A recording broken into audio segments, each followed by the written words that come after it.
Isang 41 anyos na lalaki, arestado ng Tarlac PNP matapos mahulihan ng baril at mga bala sa barangay San Jacinto, San Manuel, Tarlac. Ayon sa ulat ng Tarlac PNP, ipinatupad ng kanilang mga operatiba ang search warrant na inisyo ni Honorable Luis Velasquez, Presiding Judge, RTC Branch 105, Paniqui, Tarlac, na nagresulta sa pagkakaaresto ng suspect at pagkakakumpiska sa mga ebidensya. Na-recover mula sa lugar ang isang caliber 45 pistol na may 7 pirasong buhay na bala. Kaugnay dito, nasa kustodiya na ng San Manuel PNP ang suspect at mga nakuhang ebidensya para sa wastong dokumentasyon at disposisyon.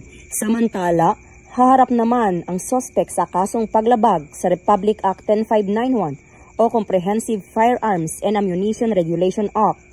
Mula dito sa Tarlac Police Provincial Office, ako ang inyong PNN correspondent, Patrolwoman Maria Ella Garcia, alagad ng batas, tagataguyod ng Balitang Pulis.